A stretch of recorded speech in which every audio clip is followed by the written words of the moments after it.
Good morning. Well met, adventure. Come on inside, kick off the mud off your boot, grab a pint, and join us for episode 2 of Tavern Talk. I am Aggelos, your host from Dungeon Crawler Network, and with me, as always, are friends from Stormhaven Studios and the new MMORPG Saga of Lucimia. First off, executive producer Tim Anderson. How are you, sir? I am good. Everything is perfect. Excellent, excellent. We also have their new community manager, Elloa. How are you, Elloa? Hi, I'm very fine. Thank you so much. Excellent. As many of you know, if you followed our network at all for Dungeon Crawler Network and our Tales of Tamriel podcast for ESO, you'll know Elloa very, very well for her work with the ESO community, and now she is also working with Saga of Lucimia. So we're excited about that. And now I actually get a business excuse to bother her rather than just random fanboyism that happens anyway. I like to be bothered by you. We also have one of their lead developers, Richard Kuhn. How are you, sir? Doing pretty good. Good to join you guys on one of these deals. Yeah, I'm actually really excited. First time I get to meet you other than hearing you during our alpha weekends going, Tim, what did you break now? And of course, the man, the myth, the legend himself, Giovanni. How are you, sir? Doing very well. Thank you very much. That was quite the intro. Thank you. Yes. Well, I was going to say something about Overwatch, but I decided not to. Why did you bring it up? I don't know. I don't know. You're I mad do. at yourself. I am. I'm going to ban myself from my own channel. It'll be great. All right. We got a lot to talk about because this is kind of a follow-up show, obviously, of our last one because we got a little preview of the April 30th alpha build that just came out. We just had that, and now this is kind of like a post-show where now we can actually talk about what was in the build without going, ooh, spoilers.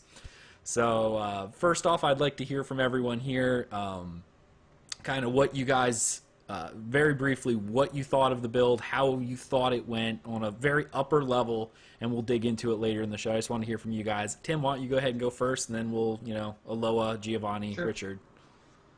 I personally, for those of you who tuned in live, it was pretty cool because there were some moments, and I believe, Adric Lives actually posted a video on his YouTube channel a couple of days ago, which showed the weather that was in the build, which I did not know was in there, and so they caught my actual live surprise, going, "Holy, this is awesome!" Watching lightning, thunder, and the rain coming down, and being in the Discord chat and being able to voice that surprise in real time. There was a lot of stuff in this build that, for me, these are the foundation layers of everything that we're working towards in terms of creating this immersive experience. So to be able to see these things, as I've mentioned before in previous episodes, for me, possibly more than anyone else on the team, I can't speak for everyone, but for me this has been up here for decades now. So to be able to see this stuff come out and be fleshed out is a dream come true. So I'm ecstatic. I mean, it's all in its early stages, but it went off very well. There was a couple of bugs, but those are to be expected given the early alpha state. But otherwise, I was 150% above and beyond satisfied. It was awesome. Epic. Excellent. Elloa, this is one of your first official tests, we'll say. Yes. What was your experience? Well, it was really great. First of all, it was the first time I had the chance to go in a game in such an early stage of development, and for someone passionate by MMORPG like me and that has always been interested in development in general, it's very exciting to see the progression of a game, and so to be that early. And also what was very nice is to see all the people that were gathered. Everyone were having fun. It was a great time. Everyone was chatting with each other, and we really had, even with, it's such a basic environment, we had a feeling of adventure. Someone described it very well, one of our members. It said that all the fluff from other MMORPG was not really needed to have a really good experience in a game, and that with few things, you really created a very nice adventure feel. And so imagine a bit what the game will become when everything will be implemented. It's really be what it's supposed to be, the Dungeon and Dragon experience. Yeah, and I have to step in on that note because Elloa makes a very good point.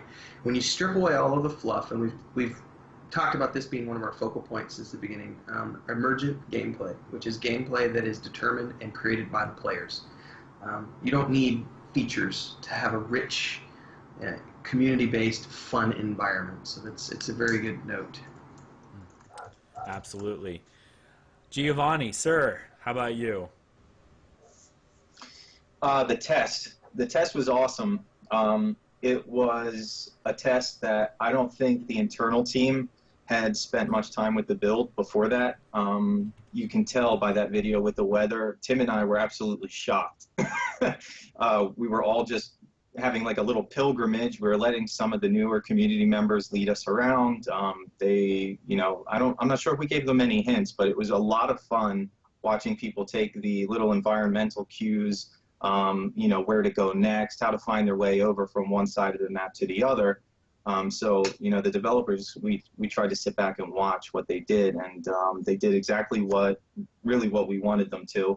And then towards the end, we guided them around into a couple different places. But you can see when we got to the side of the lake and everybody was just taking in the view, talking about the island in the distance with the house on it, and then, you know, the thunder and lightning starts. I thought somebody had, you know, like a mic left open, and there was just some tragedy that just occurred there. It was so loud, it scared us. And then Tim starts laughing, and, you know, we all were just carrying on about it. And I really thought that we didn't get the video of it, but thankfully, Adric did have it, and I've watched it like 50 times now. But, you know, that really set, you know, the mood of the rest of that testing experience. And then we all went in and dived to stuff, and, you know, it's really good. So I'm very, very happy with where we're at. And, you know, each character only has like one skill and an auto attack right now. So once you're able to make more strategic decisions in the coming months as we add more content, it's really going to round out that experience. And it's already something that was a lot of fun for us. So we're looking forward to the future here. Robert in chat. Why does Gio's mic keep cutting out? It's his soul patch. Heart you, Gio. Is my mic really cutting out? I didn't hear it cutting out. I think he's making fun of you. Oh, man. Well, at least he could still bust on me. I was worried I wouldn't get any torture from him today. He made an appearance just for that. Richard. How about you, sir? I know you're more of the technical side, and a lot of times when I've been in tests with you, if I don't see you in game, I hear you checking servers, things, and everything like that. So I'm curious to hear what your thoughts were. Yeah, this time I was really happy with the build this time because we had very few unknown bugs pop up. There were a couple. One of them was even game breaking. We had to restart the servers at one point. But overall, the bug and the issues was rather limited, so I was actually able to get in and actually mess around with you guys a little bit and kind of take part in the whole weather reveal that Robert has been planning for the last 2 months, which was always fun because he actually put that into the game probably 2 months ago or so, and it was really tough to make sure we didn't accidentally reveal it too early. So because, you know, we've been doing a couple of internal tests before that one, so it was a lot of fun. But overall, we got a lot of data to process through about how well the servers ran. We actually had the server beefed up quite a bit, so now we know where that sits. We got a lot of data from all the player information, all the clients connecting. A couple of people had trouble connecting for some unusual networking issues that we got to resolve. But overall, it was a really good build, and I think it played out really well. Excellent. I know one thing that you guys, every time you add one of these builds, and especially in pre-alpha, this is something that I was talking with Asari, who's a part of our community and a big proponent of indie MMOs, the Hobo MMO Gamer. I think that his Errant Penman blog, if you want to check that out, I love his stuff. You should read it because I do. And he's been following Saga as well, and one of the things that he mentioned that he loves about getting into a game so early like this is because you guys you have a plan for what you want to do, but you're adding it piecemeal as you go along. So each new build is something different and substantial. You know, in later games, changes happen mostly back end number wise, and to the average player, it's not actually available right there. It doesn't really click for them, but for us, it's huge. And this one in particular, you have your whole new AI, the weather system that came in, just things that I've experienced. Some of the other things I was looking at, some of the lighting. Well, I want to touch on that real quick because it is important to understand and Richard can tell you more about what we're getting ready to go into the next stage. This one was a feature-rich build compared to the build from last November. So we saw a lot of new stuff. The next 2, possibly 3 builds, people are going to have to kind of scale back their expectations because these guys, now that we've got this feature-rich build, we're going back. Richard's doing more work on the API. We're doing work on the website next to get the membership stuff in place, some other stuff going on. So there's going to be a lot of behind-the-scenes stuff happening again, which means if we do another build next month, for example, it's not going to be nearly as feature-rich. It'll be kind of the same stuff, just kicking some more buckets within that same build. So it is important to scale expectations a little bit because it'll probably be a few builds before we start adding anything substantial to the client side because there's more back-end work that has to be done. I don't know if you want to add to that, Richard. Yeah, so you touched on it a little bit. We're completely rebuilding the API, which is the back-end interface that communicates with the databases between the client.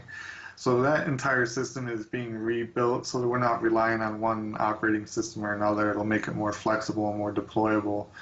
And one of the other things that's being worked on quite heavily is the AI infrastructure and logic, using a whole different kind of style for that, which Robert himself is handling most of. But from a client and player standpoint, you might not necessarily see those differences. You know, you'll log in at a client, and the AI will probably be a little bit smarter, but you won't necessarily notice that. So yeah, it is important to understand what goes into each of these builds so you know what to expect. Excellent. All right. Before we get into, I want to ask a few more questions about what you guys have been doing individually leading up to your next build. But before we do that, I have 2 questions for you. Spirit wanted to ask, what are the plans for the year ahead? So, Tim, could you give us a little sneak peek? You don't have to get too crazy, just a little sneak peek. We actually have a team meeting tonight where we're going to be covering some of the expectations and kind of the rough game plan and map for the next 18 months. But basically, I had an art team meeting a few nights ago. So the art team right now have an objective by the end of this month, which is May, wrapping up the projects that they're working on right now. And then once June hits, we're moving into full-time production of the Ellen High 3D art. So we finished up all the concept. We've not shared all of those out with people. We've shared some of those out to people, but not all of them because we're keeping some of that stuff under our coats and under our sleeves. So the next, basically, until about August, the art team is working on production of assets. David is working on more music. The programming guys are doing a lot of stuff behind the scenes to get the API up to date. We're doing a bunch of website stuff. Elloa and I are starting to record a new weekly series tomorrow, actually. We're going to kick that off. We're going to record 3 or 4 episodes tomorrow because she's going on vacation, so we're going to try to get a few episodes pushed and ready and available so that we can have those ready to go live over the next few weeks. We've got episodes with you guys.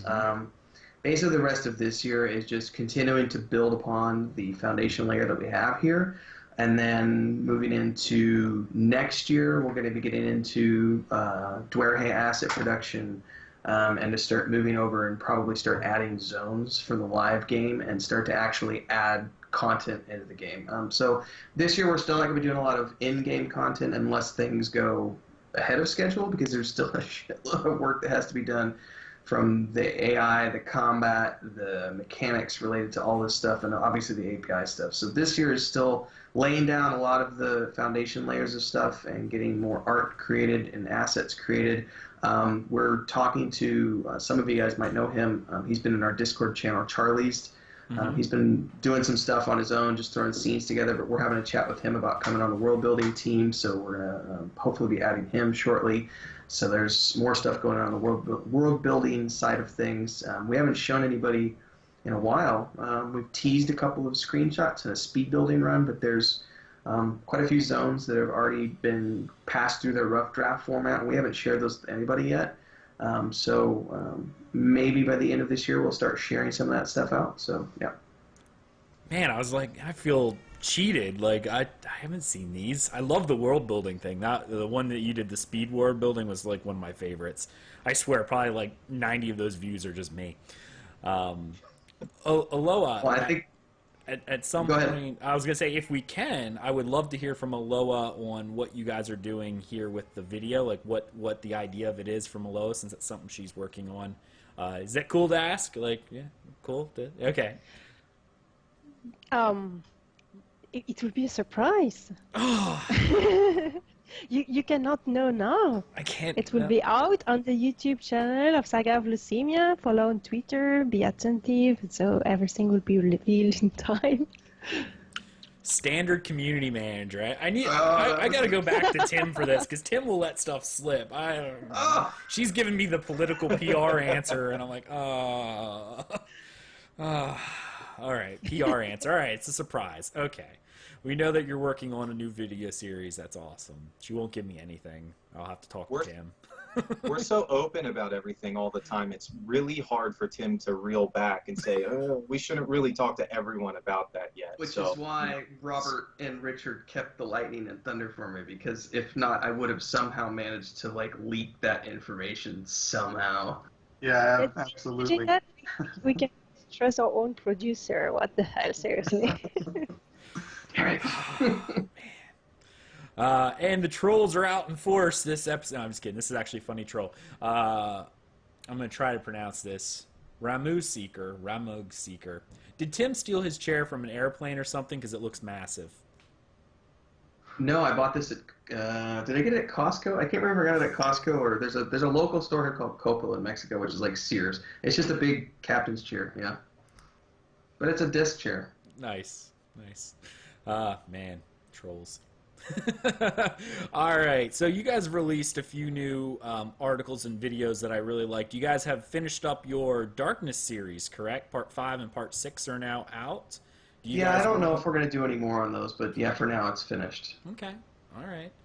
Do you want to, guys, elaborate on that one? Like what all you went over in a higher level detail for people who may not have seen it? If you haven't watched the series yet, there's 6 episodes. 4 of them recorded before the build, and then 2 of them recorded after the build. And we'll probably do more in the series once we have the mechanics fleshed out in greater detail, because there's still a lot that we have to get into the game in terms of how the mechanics affect actual combat. So if you can't see anything, you're missing every time you attack. Needing somebody to have a light source there so that you can actually land attacks on your target. And having like nameplates be invisible if they're beyond your light range, those kind of things, which we've talked about in theory in the videos, are not in practice yet. So once we have those actually in the game, we'll probably expand on that series. But basically, it's all about how darkness affects the game world and the environment and the player themselves. And the one question that I see keep popping up is people going, well, can't I just turn up the gamma on my screen and be able to see that way? And maybe in some of the outdoor environments, that might be the case for you to be able to kind of navigate a little bit better, but it's still not going to change how your character is affected by the darkness.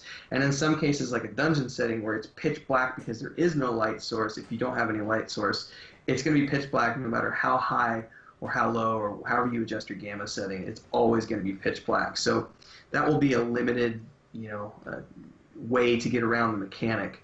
But it's really there to create an extra level of immersion. If you watch the video series, you'll understand what I mean about being in the middle of the dark forest and hearing footsteps around you, but not being able to see what's coming at you because you can't see beyond the radius of your torch. That's a very frightening thing. And also, if you're with a group and you're wondering, well, is it 5 monsters? Is it a raid mob? What is it? Am I about to fall off the edge of a cliff because I can't see? If you go running around without a torch, those are the realities that you'll face, certain death. And when you get into having corpse run mechanics in place, you obviously don't want to die. So it's very important to remember how impactful darkness is. somebody was actually asking on the MMORPG.com forums, whether or not darkness will also have an effect on, like what kind of monsters come out at night, kind of like in Kithakor Forest in EverQuest 1, where, nighttime is a lot more dangerous than daytime, and absolutely. So these are all things that will factor into darkness being very, very important in our game.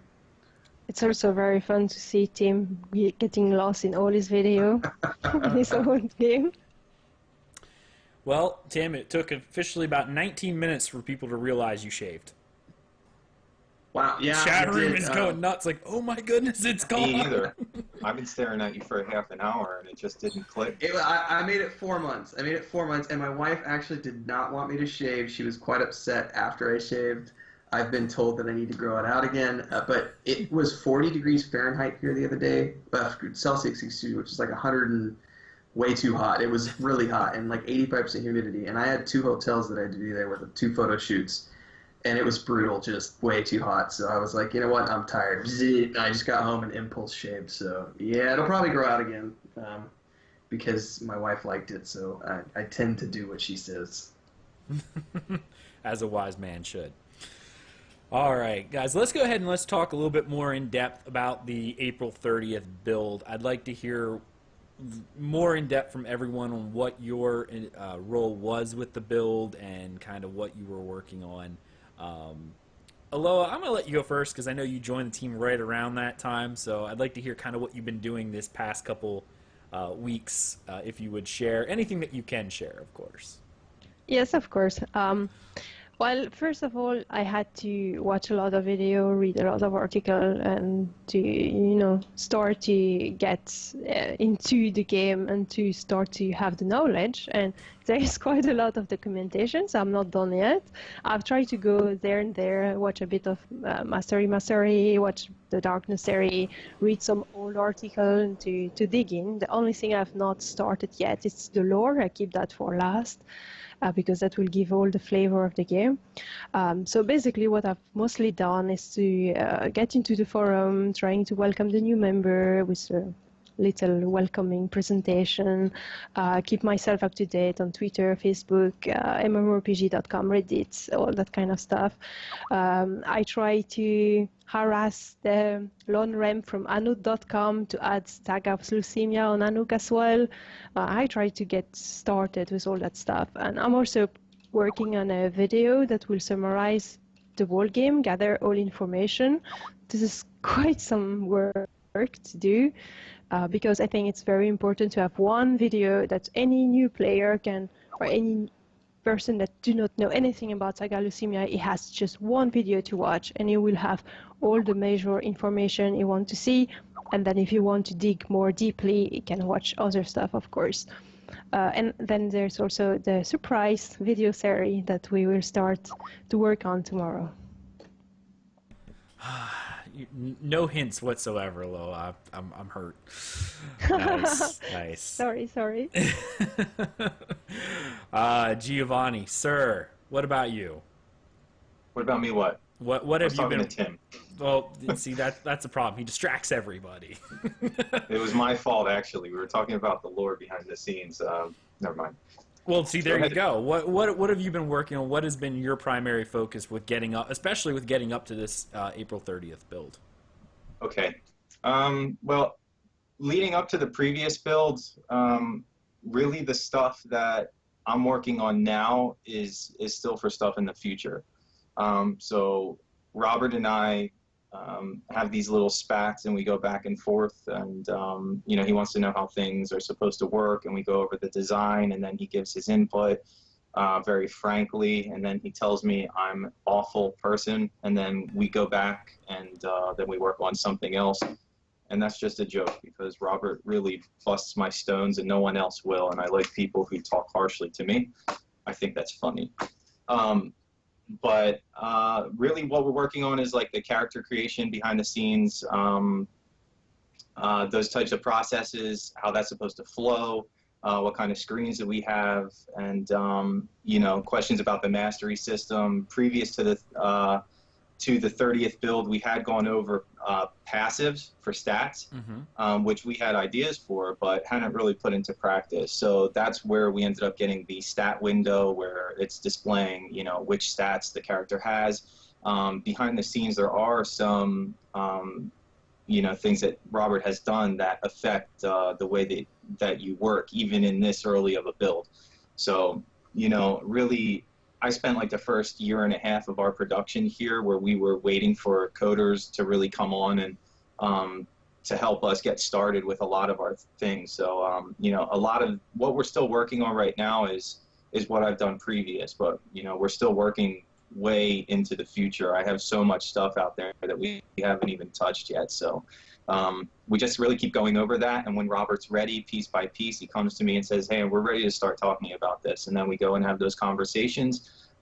You know, Tim gives the final say, and, you know, we bounce around between the members. If they have ideas, or we've heard something from the community members, we talk about all of those things. So just to plug again real quick, if those of you out there who aren't on our forums, that's really the best way to interact with us. If you have ideas about anything that we're doing as you're reading some of these articles that Tim puts out, feel free to come and share those things with us, you know, because that's something that, like Robert, will get involved in those conversations, also on our Discord.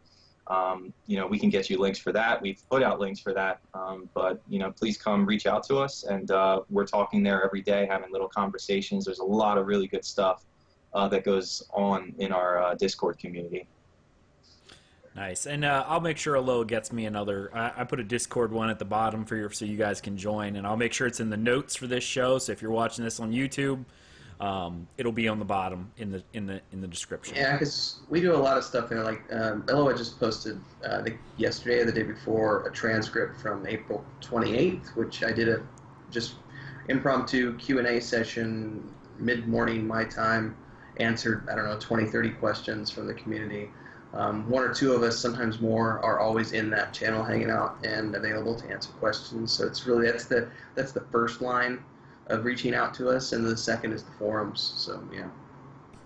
Nice. Yeah, definitely get out on the forums, because I know one thing. Even the Discord's great, and I love Discord for, you know, the community that it creates.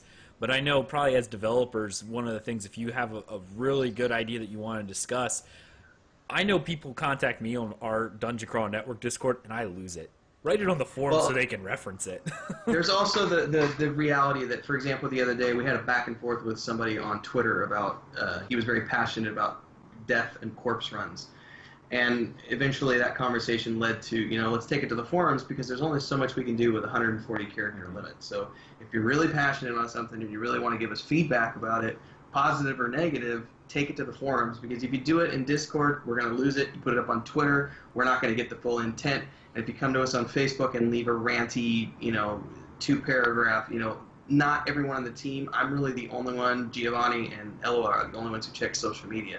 So if you're wanting your feedback to get to the development team, it needs to be on the forums, because that's where the feedback is read by the whole team. Whereas those of us who are community managers, we're just out there on the social media networks, but not everybody else is. So always take it back to the forums if you're really passionate about, you know, wanting to have your topic discussed, or you want to get answers, and etc. All right. Richard, we haven't heard from you in a little while. I guess you're up. I really want to hear what you've been working on, specifically up to the 30th build, and even what you're working on now would be wonderful. You know, what you can give us that's not private. But I know you're more of the technical side, so I don't know how much of that would really be, you know, hidden. But yeah, so the biggest thing between the November build and the 30th build is the fact that we completely revamped the back-end networking model from one product called Photon to a new product.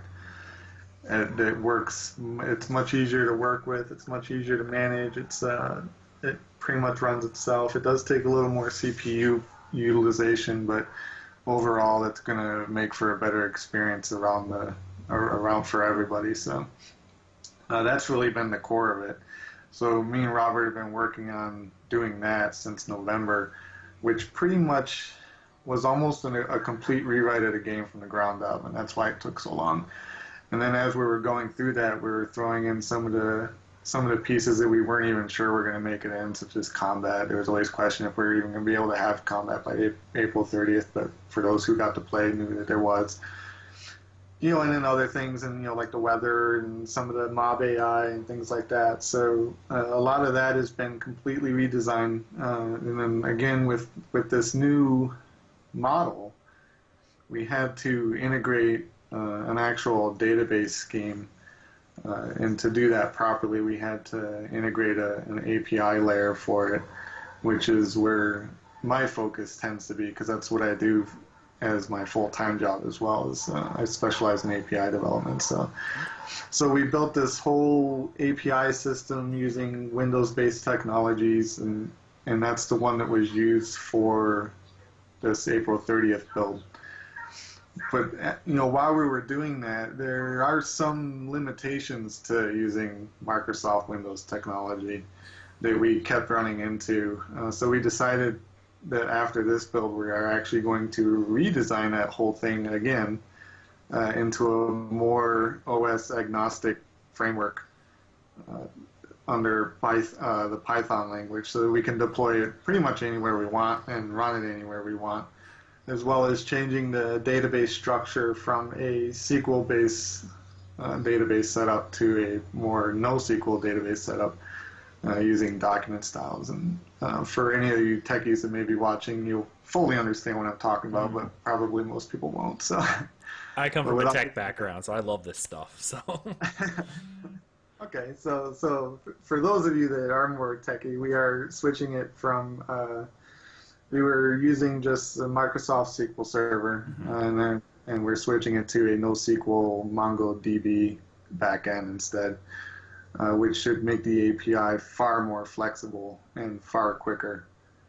So now, I must ask, are you under duress right now? Is Robert behind you telling you all of this stuff? Because everything you just mentioned with the Windows background, or the Windows infrastructure terrible, we're going to write it with Python. I'm like, I swear, Robert's sitting there with a clipboard saying, say this.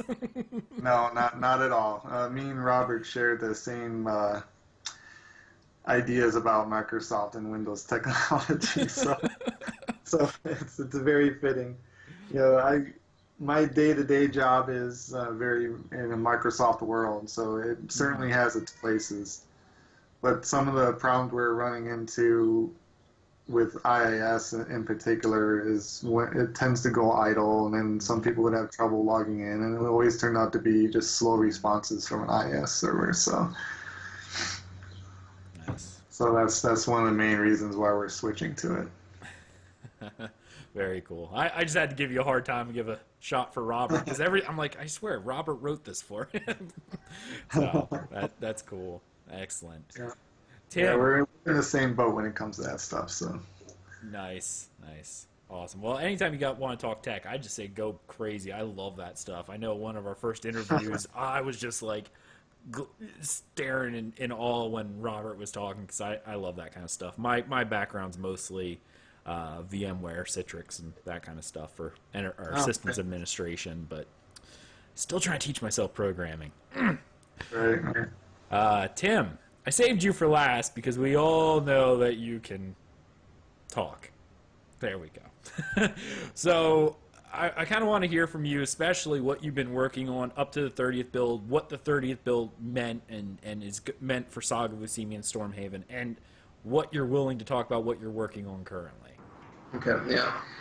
Most of my job right now is community management. That's been a huge part, is just getting information out there and being a part of the community, and handling all the social media and doing all the interviews, because we went through the dark period, and then we came out about a month ago, mid-March, and said about 6 weeks before we're going to do this next build, it's time to start resaturating all the social media networks and getting all this new media out there to let people know that we have this new build coming up, and to get eyes back on us. So that's really where the bulk of my focus has been on. Bringing Elloa on board a few weeks ago is the next stage of that, because this allows me to expand on that now, because now there's somebody else who's equally talented, and in some ways she's more talented than I am, especially in the development of videos and streaming. So having that level of expertise on board allows me to kind of it takes the load off of what I've been doing with video stuff, and I can kind of let her do that because she's an expert at that. And then we can also together expand on that. And for example, the video series that we're going to be starting to record tomorrow, there's at least, I would say, 30 episodes that we're going to be doing over the next few months. And as long as the interest is there, we're going to keep that going beyond that. And that is something that is a huge focus of what I'm working on right now. However, I also have to deal with the day-to-day of dealing with the lawyer, the accountant, all the emails, all the support emails. I'm the one who handles all that stuff. So the shit that nobody sees and nobody realizes, it gets taken care of. Sometimes it might take me a few days to answer emails, and that's because I'm the one answering all the emails. I handle all of the email accounts. I handle all the administration side of the forums. Robert helps out a lot when it comes to organizing forums and the forum trees and how that works. That's something else that Robert helps me out on. But the day-to-day business side of things, I am pretty much single-handedly managing. When we need a financial decision, I usually go to the team and say, hey, we need to spend money on this. Is everyone agree? And as long as everyone's on the same page, we do. That stuff is all on my plate, along with the video management, and sometime in there I still have to try to find time to work on writing the chapters. And then there's also, right now, I'm doing all the micromanaging, which I try to just let the teams do their own job. I mean, everybody's good at what they do, so we don't have meetings. Like the art team meets once a month. The coder team, we usually meet once a week just so I can stay up to date with things. But the art team is once a month. The world building team is once a month. We have big team meetings maybe once every 2 or 3 months. So that all comes into play with what I'm working on. And then obviously the big focus for the next few months is this video series with Elloa.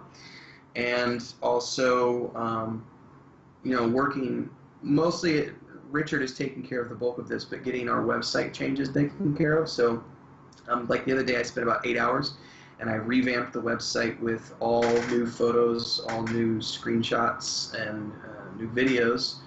For like the media page, the fact page, the pre-order page, some other stuff like that. I've been doing a lot of interviews with places like MMORPG.com, MMORgames.com, where else?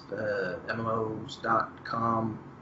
You guys, I mean, there's lots of stuff that I'm doing in that regards. And then having, high-level meetings with the teams about, what is the next 3 months going to be working on, what are the next 6 months, because we're getting into the latter half of development now, so we actually have to start looking at, okay, when is the cutoff point for having something ready? Are we going to have any delays? When do we start polishing? Blah, blah, blah, blah, blah, so that we can, look at our deadline and say, how is this all going to come together? So that's, in a nutshell, of what I do every day. And then we have to, probably early next year, I'm going to be getting into actual implementation of taking the drafts of the lore and the drafts of the storylines and the quest lines, and actually starting to implement those into actual quest lines in the game. So the other thing I do, which is what Elloa is helping me on right now, is we're doing a new community outreach thing. We've done this before in the past. We went and played Project 1999 with people for 4 or 6 months and did a bunch of guild groups. We're doing the same thing now in Elder Scrolls Online starting on Thursday. I'm going to be running the North American side. She's going to be running the European side. And that's a community thing because we only do our builds once a month. So we want to give our opportunity to our players and our community members to still be a part of the community even though we're only playing once a month in our game. So we're going to be doing this in Elder Scrolls Online. So, I'm heading that up and doing a couple nights a week of events. And that's just kind of part of the overall, we're really trying to hone in on focus on how important is being part of a community and not being a single player, experience, but actually having fun as a group. So, being a part of the community and active in the community. I'm trying to lead by example. So that's all kind of in a nutshell of what I'm working on and have been working on. Very nice. Some questions from chat.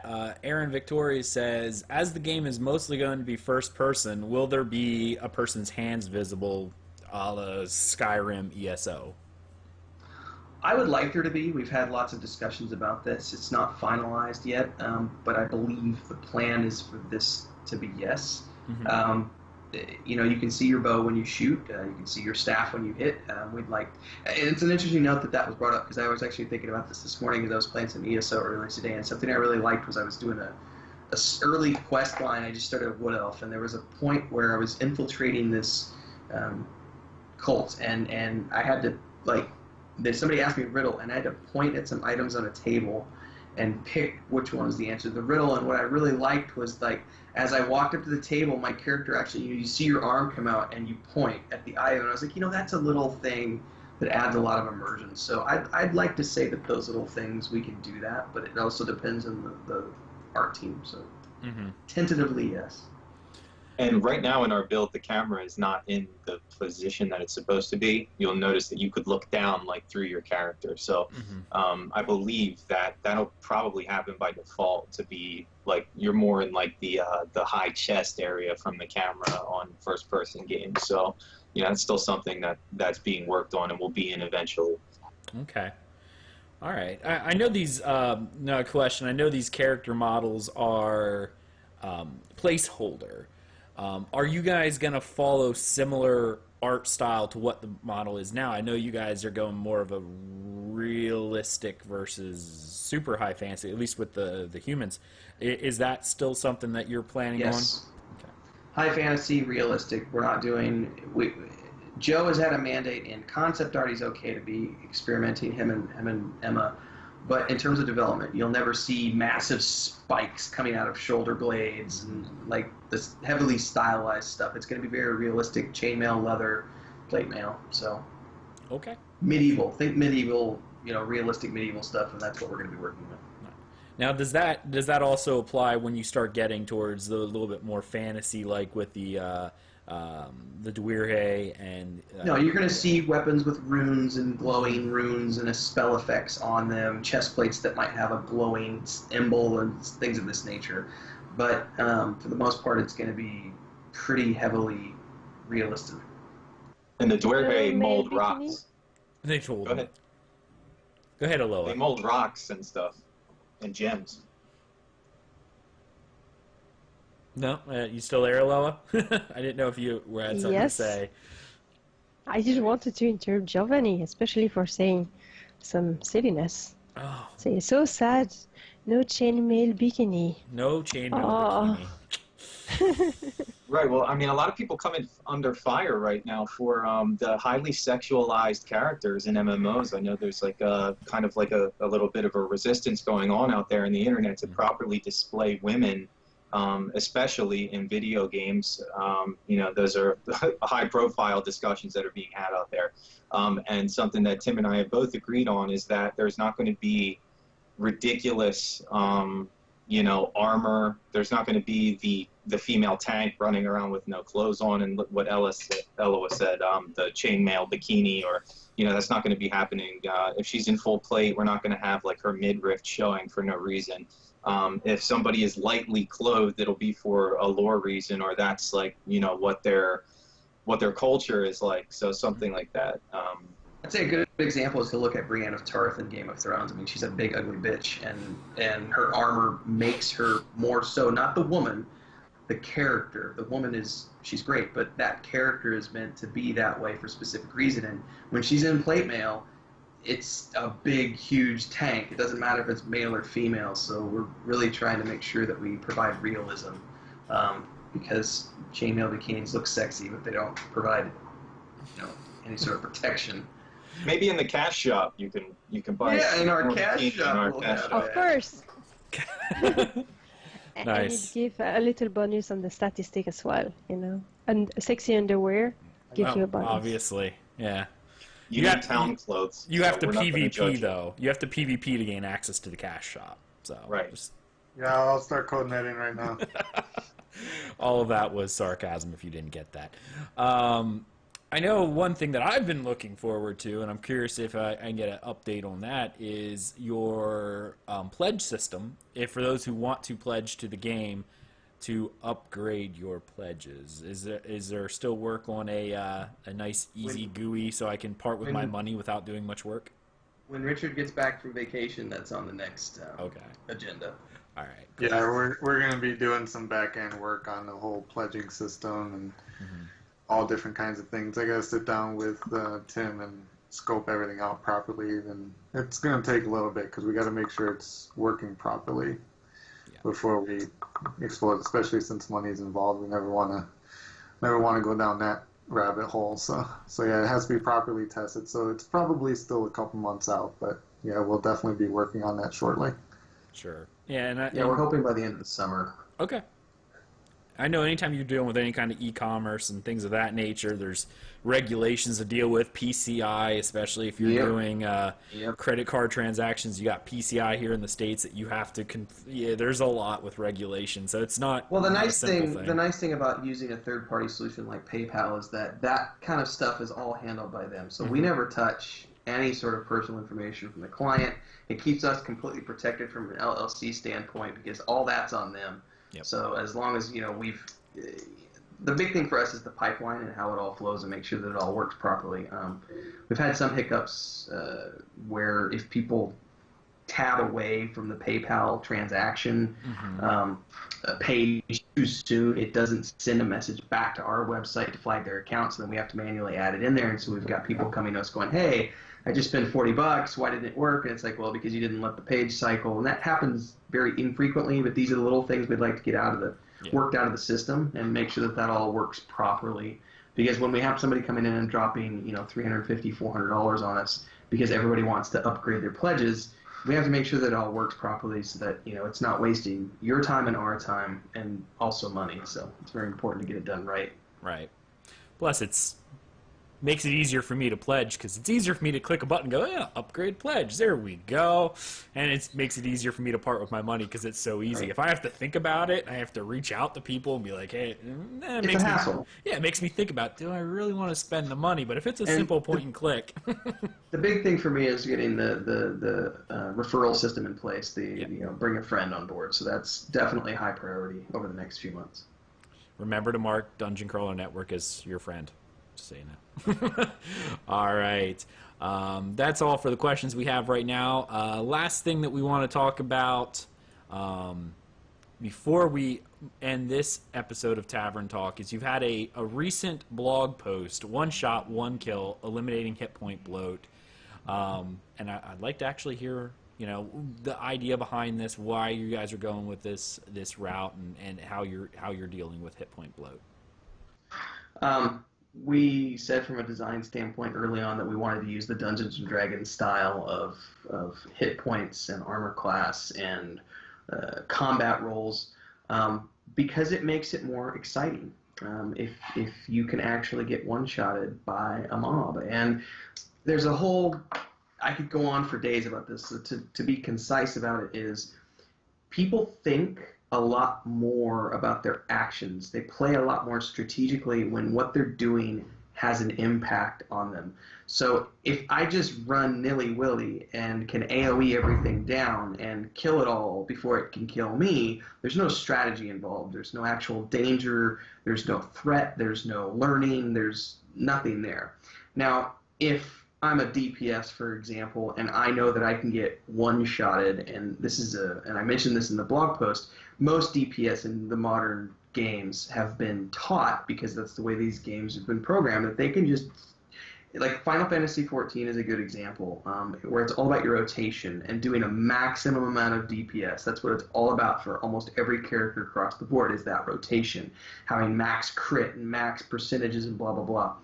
Now, what we want to do is we want DPS to think, because it's not always about full-on spam DPS. Sometimes it's about full-on DPS. Sometimes it's about overtime DPS. And sometimes it's learning how to turn off your frickin' attack and back away and let the tank reposition the mob, pull it away, strategically place things, and then come in for the kill. Or if you're a wizard, knowing when it's okay to drop that huge ice comet and knowing when you need to pelt it with magic missiles.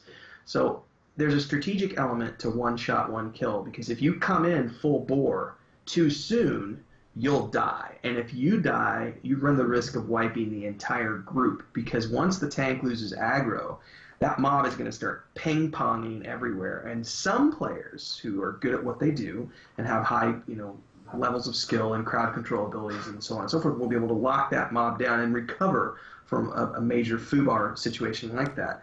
But it really comes back to making this a dangerous environment. We want combat to be dangerous, exciting, and for there to be strategic necessity.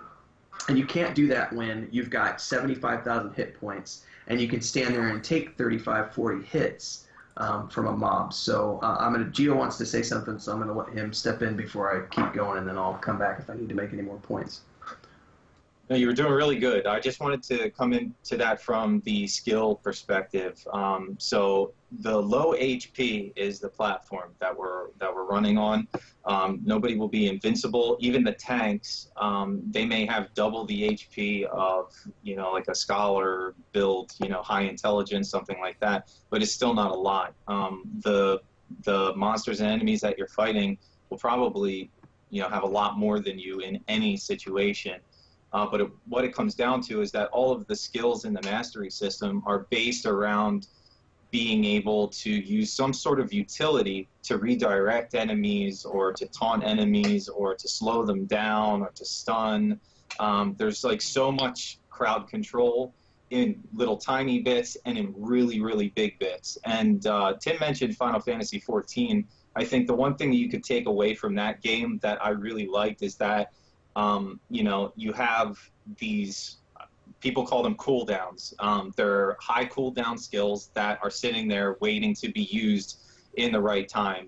Somebody like me tends to hold on to those things until just the right time and then dies before using them. You know, but those are things that we're depending on, is that you have to know the right time to use your skills in a strategic fashion, not just spamming 1, 2, 4, 5, 3, 6 in a rotation. You're going to have to think, you're going to have to be reactive. Combat's a little more slowed down so that you have these chances to see an enemy gearing up for some attack that you think you might have to stun them. Your tank takes a critical hit and knocks him down to his knees.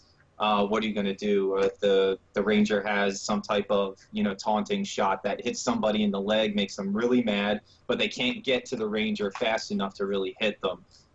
Things like that, you'd be like, oh, I'm DPS, but everything that I do has like an after effect using the defensive targeting system, you know, being able to either do something to your friends and it affects the enemies in a negative way, or doing something to the enemy and affecting your group mates in a positive way. So even the full-on DPS builds will even passively help their teammates. So there's no build that will fully be self-serving because the entire system is built around being within a group. So we have a lot of work to do with that, but you're going to have low HP. It's going to be possible to die. You lose your tank, you're really going to have to think about what skills do we have that can make up for this. Can we taunt it? Can we distract it? You know, what are we going to do? So voice chat is going to be something that you're going to have to do to coordinate. Hopefully, you know, that's something else that we can get into. I think it's also really important to remember that when you're in a scenario where you can die from 1 or 2 shots, it really puts the focus on what can the group do together to survive. Because if it's so easy to die in a combat scenario, you're going to be very conscious about not dying, especially when there's corpse run elements involved. So becoming reliant on your teammates, the player interdependency is a huge, huge component. And by making players squishy and making combat so group dependent, it really adds to the challenge aspect, and that's one of our core pillars of gameplay. So, and it's also just, you know, it's just the scenario I used in the blog post of my necromancer taking a phone call in the middle of a Vanguard dungeon run and missing the counterspell and our whole group wiping. That's you know, some players are going to bitch and moan about that and be like, that's not fair. Yeah, it is fair. It's fair because you weren't there when you needed to be paying attention. It's fair. You don't just get things because you were there. You need to earn it. And the only way you do that is by, you know, playing the game in the way that it was meant to be played. So there's a lot of reasons we're doing. Most of them are explained in that blog post, but it all comes back to putting a focus back on, you know, group interdependency, and really, you know, you can't do it by yourself. If you go out there and try to fight a lion, tiger, or bear, it's going to chew you up and spit you out. If you've got 3 or 4 friends, you'll survive. Maybe. Maybe not. Guess how good you are at fighting bears, I guess. Elloa. I know you're very community focused, and just kind of curious your thoughts on the fact that MMO is so community focused and group based. I know we were talking a while ago about how this is something you were really into, and just kind of want to hear your thoughts. Yes, I think that it's exactly what is missing in the current MMO that are proposed to the public right now. You have plenty of cool MMO. World of Warcraft, even that game can be fun. Guild Wars 2, The Elder Scrolls Online, Final Fantasy, Black Desert, all those games have their own particularities and can be fun, but none of them really give you the need of grouping up completely. You most of the time play solo or play with other, but like going in a dungeon finder in World of Warcraft and playing with 5 random people, there's not so much difference with bots. It's the same, except that they can insult you if you do something wrong, or it's not really a community experience. What's very exciting with Saga of Lucimia is that it's going back to what a MMORPG was supposed to be a long time ago, where you struggle. This is something all those MMORPG have evolved in such a way, and that has been led by Blizzard to make the life of players more and more convenient. So it's really cool. You have 30 minutes, you want to do a dungeon, you pop in, you push on a button, you're in your dungeon. It's fun in a way, but if you do not have any challenge, if you do not have any difficulty, if you are not struggling, you have no reason to reach out for others besides your goodwill. And a lot of people are kind of lazy, laid back, because they don't really want to get into it. But if they are forced to do it to survive, like in the wild, like in nature, in real life, it will be the same. If you're in the middle of a war, you have to team up with people to survive. You cannot do it on your own. And that's exactly the same in this game. And you need to have uncomfort. You need to struggle. You need to say, shit, I don't have a tank. Oh, I do. We cannot do this dungeon. That will force you to reach out to other people. So it's just great from a community point of view. It's a blessing, this game. Yeah, if you have not watched Elloa's previous videos, I was not aware that she had these videos, and then she shared them with me after she came on board. She has some really good videos, I think like a year ago or so, when she was talking about, the bad side of the dungeon finders, of those instant group finders in like World of Warcraft, and how they really stripped away the community, involvement of people, and that's just one of many aspects of, you need other people, and you need to get along with other people, and the Fellowship of the Ring was not one person, it was 9 people who set out from Rivendell, so just keep that in mind. Nice. All right, guys. Well, this kind of brings us to the end of episode 2 of Tavern Talk. I want to thank Tim, Richard, Giovanni, and of course Elloa from Stormhaven Studios for joining me today. Had a great time, guys. Had a bunch of fun in the alpha, even though I didn't get as much time to play as I really wanted to. But yeah, but you got special access in the 16th. Yeah, that's true. Kind of evened out. Yeah, I wasn't too hurt about it because. Yeah, special. It was good. I was very excited when I logged on and saw all the people outside the tavern. It was amazing. Oh, from our perspective, it was freaking amazing because you spend a lot of time in the dark, and I think sometimes you can lose sight of how much fun people have because it's you're doing it all behind the scenes, and you're trying to make it fun for everyone, but until it's in their hands, you don't really know, because obviously we're having fun. But that's because it's our project, it's our baby. And when you're making your own project, it's very easy to not see the flaws. It's very easy to always have fun because you love what you're working on. But ultimately, are the people having fun as well? And I'm pretty sure that we didn't have a single negative reaction from the people who were playing our game. So that was pretty good for us. I know everyone's raving about it, so we're happy if they're happy. Excellent. It might be a little too early to ask, but your next alpha build, do you have a proposed time? No, not yet. We're waiting because we've got, Richard's going on vacation, and then we've got our June meetup in Austin, Texas, so there's going to be traveling and all this other stuff. So I would say at the earliest, maybe the end of June, but no official dates whatsoever so far. Excellent. All right. Well, thank you so much, and we hope you guys enjoyed this episode of Tavern Talk. We'll be back in a couple of weeks for another episode, and everyone have a great, great evening. See you, everybody. Join us on Discord. Bye bye. Discord. Thank you. See you guys.